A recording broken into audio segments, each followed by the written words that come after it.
कई चीज़ें सिंपल होने के बावजूद भी बहुत ज़्यादा कॉम्प्लिकेटेड होती हैं। हेलो, नमस्ते, राधे राधे, सुप्रभात दोस्तों। उम्मीद करती हूँ आप सभी अच्छे होंगे, खुश होंगे और मस्त होंगे। आपकी पढ़ाई, आपका स्वास्थ्य, सारा कुछ अच्छा होगा। हमारे यहाँ पे लगभग 2-3 दिनों से काफ़ी ज़्यादा बारिश हो रही है।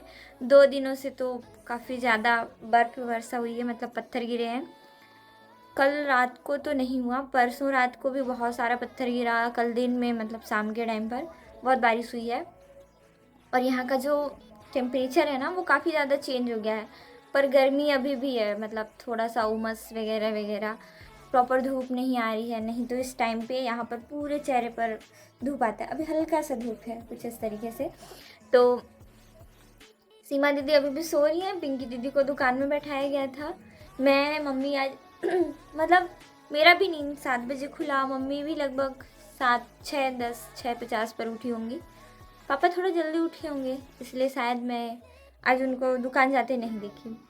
तो आज 11वां दिन है मेरे चैलेंज का, और नहीं 12वां दिन है। और सबसे बड़ी चीज़ की डे 2 है मेरे पॉजिटिव रहने का। फ़िलहाल थोड़ी सी पॉजिटिविटी अपने अंदर की जो मेरी ख़त्म हुई थी, उसको इंक्रीज़ करने की ज़रूरत है। कई बार अक्सर हम अपनी ही गलती को नहीं फाइंड आउट कर पाते हैं। फाइंड आउट तो फाइंड आउट, हमें कई बार पता होता है कि हम ये सारी चीज़ें गलत कर रहे हैं, किसी के बारे में गलत सोच रहे हैं, किसी के बारे में गलत कर रहे हैं। हालांकि अच्छी बात ये है कि किसी के लिए गलत नहीं करती मैं, पर गुस्से में मैं गलत बोल देती हूँ अक्सर, और मैं पहले ऐसे नहीं थी।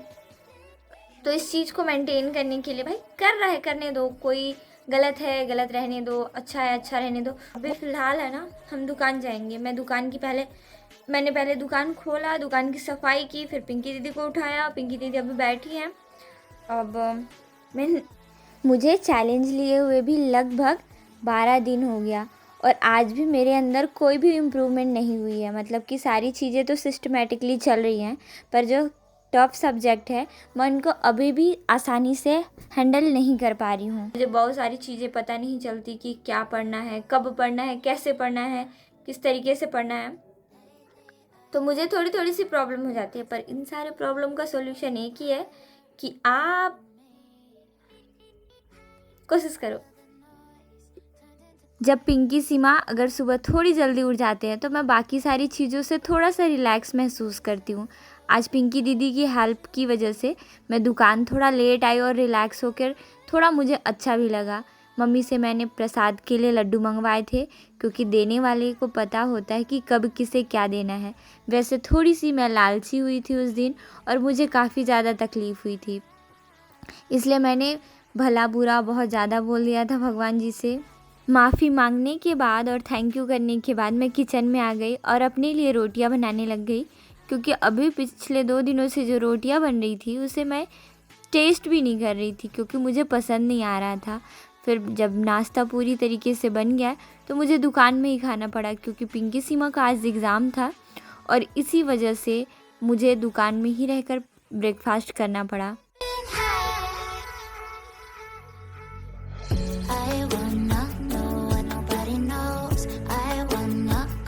नाश्ता करते करते मैंने करेंट अफेयर की थोड़ी सी चीज़ें देखी, और इधर निशा दीदी अपनी सहेली से बात कर रही थी।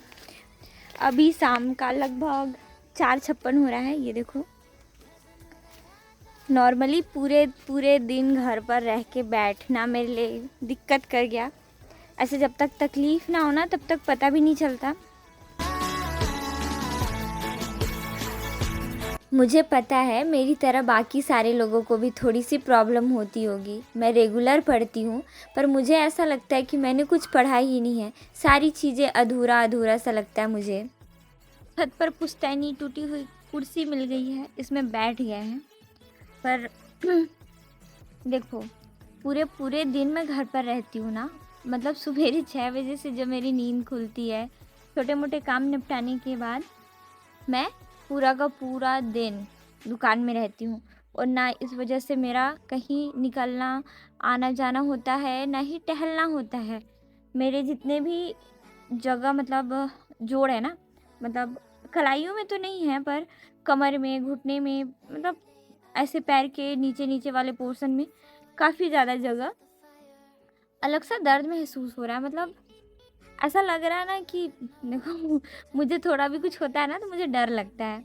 अब ये दर्द आज नहीं कल भी हो रहा था, तो कल मैंने इग्नोर किया कि मे बी शायद मैं ज़्यादा थकी होंगी या फिर नींद पूरी ना होने की वजह से मुझे ऐसा फ़ील हो रहा है।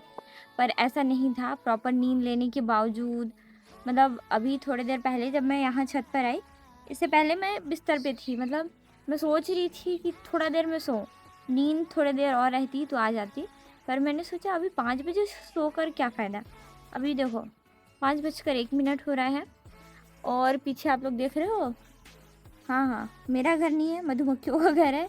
और काउंटिंग कर सकते हो, इतने सारे हैं ना, जब भी इस रास्ते से गुजरो इतना भिन भिन भिन भिन बिजबी बिजबी वाला आवाज़ सुनाई देते रहता है। अभी मैं अपना पुराना फ़ोन यहीं पे लेके आई हूँ क्योंकि थोड़ी देर टहलते टहलते कुछ चीज़ें देख लूँ, अगर मन किया तो। घर से बाहर निकलो तो साला पूछ पूछ के दिमाग ख़राब कर देते, कहाँ जा रही है, क्या कर रही है। टहलने वालों को भी सुकून नहीं, मतलब मुझ जैसे इंसान को। तो इसलिए यहीं पे देखते हैं थोड़ी देर, मतलब वॉक वगैरह करके जो अकड़न है बॉडी की वो शायद सही हो जाए। बहुत अजीब सा पेन हो रहा, मतलब पेन भी नहीं है ना, ऐसा लग रहा है कि कोई अकड़ गया है। मतलब क्या कहते हैं उसको, समझ में नहीं आ रहा मुझे शब्दों में मैं इसको कैसे बोलूँ, पर बहुत। और अपने को खुद जब कुछ हो ना तो डर लगता है यार को देखभाल के लिए ना अपना कोई रहता नहीं है। मम्मी पापा मेरे प्रॉपर बिजी रहते हैं और हम लोग अगर बीमार पड़ गए ना तो मम्मी थोड़ा सा ज़्यादा टेंशन लेने लगती है। फिर ये हो जाता है कि तुम लोग ढंग से खाते नहीं हो, स्पेशली जब मेरे लिए बात होता है ना। मम्मी इतना मतलब मैं खाना खाने से पहले ड्रामा करूँगी। आज भी मतलब कल दाल नहीं बना था, मैं बोलती हूँ तुम लोग के घर में दाल नहीं है। आज जब दाल बन गया तो मैं बोलती हूँ सब सब्जी में दाल बना देते हो तुम लोग। मतलब खाना नहीं रहता है तो मैं बहाने करती हूँ और मम्मी कहती है देख तेरे को खाना नहीं है तो साफ साफ इस चीज़ को साफ साफ बोल दिया कर कि भूख नहीं लग रहा है, बिन बात का गलती गिनवाया मत कर, चुपचाप खा ले थोड़ा देर, मतलब थोड़ा सा ही खा ले ऐसे करके। तो डांट के खाना खाना खाने से पहले ना मुझे डांट खाना एक रूटीन लगता है। मम्मी बोलती 3 बजे का खाना नहीं खाएगी। सुबह नाश्ता कर लिया था मैंने तो, पर यहाँ पे मंद मंद हवाएं चल रही है, काफ़ी ज़्यादा अच्छा लग रहा है। जब मेरा कोई नहीं था तब आप सब मेरे साथ थे, इसलिए मैं आप सभी को बहुत अपना मानती हूँ। और हर परेशानी हर दुख हो सकता है नहीं भी हो सकता, वो सारी बातें भी मैं आप लोगों के साथ ओपनली शेयर कर देती हूँ। आज मैं आप लोगों के साथ वो बातें बताने वाली हूँ जो अभी तक के व्लॉग में मैंने किसी भी दिन नहीं बताया। आप लोगों को पता है कि मैं डेली पढ़ती हूँ, और हाँ ये भी सच है कि मैं डेली पढ़ती हूँ। चलते हैं दोस्त, घर चलते हैं।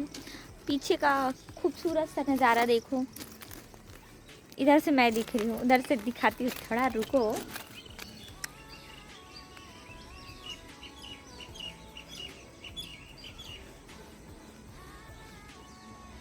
लगातार पढ़ने के बावजूद मैंने जब अपने आप में इम्प्रूवमेंट नहीं देखा तो मुझे थोड़ा अजीब लगने लगा। खूबसूरत से वादियों को छोड़कर डूबता हुआ सूरज, ठंडी ठंडी मंद मंद सी हवाएं, फीलिंग बेटर नाउ। पहले से ज़्यादा ज़्यादा ज़्यादा और बहुत ज़्यादा अच्छा फील हो रहा है। थोड़ा अलग सा ही फ्रेशनेस फील हो रहा है। जो बॉडी उस टाइम पे काफ़ी ज़्यादा स्ट्रेच फील कर रही थी ना, अब एकदम पूरा फ्री फ्री लग रहा है। लगभग मैंने अराउंड 20 मिनट ऐसे वॉक वगैरह किया। थोड़ा बहुत मन खुश हो गया ना तो 1-2 रील्स बना ली, क्योंकि ऐसे रील्स भी बनाने का मुझे टाइम नहीं मिलता ना। फिर अपसेट होने के बाद ना मैं पोस्ट करती हूँ ना फिर बनाती हूँ वीडियो। मतलब भाई हैप्पी हार्मोन रिलीज़ ही नहीं होंगे तो कैसे सारा काम होगा। तो अभी चलते हैं दुकान। हाँ मैं दुकान जाऊँगी तब पिंकी और सीमा दुकान जाएंगी, क्योंकि मम्मी मेरे लिए अभी कुछ दिन पहले मैंने सामान मंगाया था अपने लिए, तो मम्मी बोली पहले तुम चलो साथ में। मैंने कहा नहीं मैं नहीं जाऊँगी। फिर तो उन्होंने ज़्यादा ऑप्शन ताकि मुझे उनमें से कुछ पसंद आ जाए, तो इस वजह से ज़्यादा सामान लेकर आई थी मेरे लिए। मुझे उसमें से कुछ भी पसंद नहीं आया तो मैंने कहा जिसको जो रखना है रख लो। फिर वही सारी चीज़ों का एक्सचेंज कराने जाएंगे। बाकी सारी चीज़ों को तो उन लोगों ने रख लिया, मैंने मंगाया था, तो अब जा रहे हैं, उन लोग जाएंगे। शुरुआत का सफ़र अलग दिशा से और अंतिम का सफ़र जब दिशा बदल ले तो थोड़ी सी कठिनाइयाँ ज़्यादा होती हैं। आप लोगों को पता है कि मेरा जो बैकग्राउंड था वो पूरा का पूरा साइंस था, और इस वजह से मुझे साइंस के सब्जेक्ट थोड़े से इजी लगते हैं as compare to arts, commerce and agriculture वगैरह वगैरह। और सच बताऊं तो मुझे जब से मैंने प्रिपरेशन स्टार्ट किया, मुझे लगता है 4 से 5 महीने हो चुके हैं, पर जो जो चीज़ों में इंटरेस्ट आता है उन चीज़ों को तो मैं आसानी से 1-1.5 घंटे पूरे पढ़ लेती हूँ। पर सम रीज़न्स जिन सब्जेक्ट में मेरा पकड़ अच्छा नहीं है, मैं उन्हें 2-2 3-3 दिन सिर्फ प्लानिंग करके छोड़ देती हूँ। मैं यूँ कहूँ कि लगभग 5-7 दिन भी मैं सिर्फ टारगेट बनाती हूँ कि मैं आज पढ़ूँगी, पर ऐसा कभी नहीं होता कि मैं उन्हें आसानी से पढ़ लूँ। शीतल दीदी से कुछ बातें हुई क्योंकि घर पर मैं अकेली थी और इनके आने की वजह से थोड़ा सा हैप्पी फील हो रहा था। इनकी बातें सुन के मुझे काफ़ी ज़्यादा शर्म आ रही थी क्योंकि ये किसी निब्बे निब्बे की कहानी बता रहे थे, और मैंने कहा दीदी मत बताओ, मुझे पढ़ना है। मुझे आर्ट्स के भी कुछ सब्जेक्ट थोड़े से इजी लगते हैं, पर बाकी सब्जेक्ट से तो मुझे इतनी नफ़रत होने लगती है कि मुझे हमेशा ये डर लगा रहता है कहीं मैंने साइंस का पीछा छोड़कर गलती तो नहीं कर दिया। और इसी डर से शायद कई बार मुझे बहुत ज़्यादा अपसेट फील होने लगता है। लेकिन सफलता की सीढ़ी यूं ही चढ़ना आसान थोड़े है, थोड़ी सी तो कठिनाइयों का सामना करना होगा। कुछ सब्जेक्ट में पकड़ मेरी अच्छी होने की वजह से मैं रोज़ कंसिस्टेंसी मेंटेन करती हूँ, पर कुछ सब्जेक्ट का पीछा मैंने हमेशा के लिए छोड़ दिया है। शीतल दीदी से थोड़ी सी रिक्वेस्ट करके मैंने कहा शटर गिराइए, और मुझे हंसी इस बात की आ रही थी ना कि शीतल दीदी प्राचीन समय में थोड़ी मोटी थी, लेकिन इनकी ताकत में कमी आ गई है। मैंने कहा दीदी शटर बंद कीजिए। हालांकि शीतल मेरी बड़ी मम्मी की बेटी है और मुझसे घर में सारी लड़कियां छोटी हैं, पर मैं सबको दीदी कहती हूँ। इसकी हरकतें देख के मुझे काफ़ी ज़्यादा हंसी आ रही थी। उठा उठा पहले उठा उठा 20 से भाई, उधर से नहीं उठा पाएंगे। और थोड़ा और उठा, उधर वाला आगे पीछे होता है। और बस बस, अब भी वहाँ पे इधर आधा, हाँ अब नीचे जोर से गिरा, एक मतलब थोड़ा ताकत लगा के, नहीं गिरा पाएगी, छोड़ दे।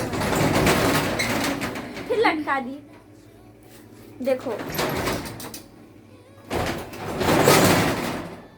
यहाँ से लगेगा तो मेरे को नहीं लगेगा, तू बढ़िया से गिरा ना उसको। नहीं होगा। अब कर, चढ़ के उतर के कर, जैसे करना है। रो देगी बेटा।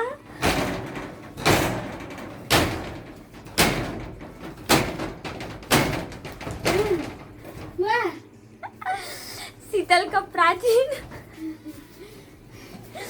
प्राचीन समय का खाया पिया काम। शीतल पहले कुछ मतलब 6 महीने पहले काफी ज्यादा हट्टी कट्टी इंसान थी, तो चलो आज काम आ गया। अदरवाइज भाई मेरे जैसे अगर इंसान रहे तो रो देगा। शटर अगर गलती से भी इधर से उधर टेढ़ा हो जाता है ना तो प्रॉपरली बंद नहीं होता, और इसी वजह से आता है रोना। कभी कभी मैं सवेरे जब खोलती हूँ शटर तो उस टाइम पे ना मतलब मेन दिक्कत की अगर मैं आगे पीछे एक साइड उठ गया और एक साइड नीचे रह गया तब बहुत ज़्यादा दिक्कत होता, उठता ही नहीं है, तब आता है रोना। घर पे पिंकी सिमा सोते रहते हैं, मम्मी पापा भी नहीं रहते, फिर मुझे खोलना पड़ता है तो बहुत दिक्कत होता है, इसलिए इसको बता रही थी। शीतल दीदी कहती हैं बाप रे बाप, क्योंकि हमारे रूम की स्थिति कुछ इस तरीके से है। इधर भी हालत हालत कुछ सब तरफ मतलब खराब सा है। यहाँ तो शीतल दीदी कहती है ना बाप रे बाप, घर को अति कर दिए हैं, घर की स्थिति में जो खराबी लेके आए हैं।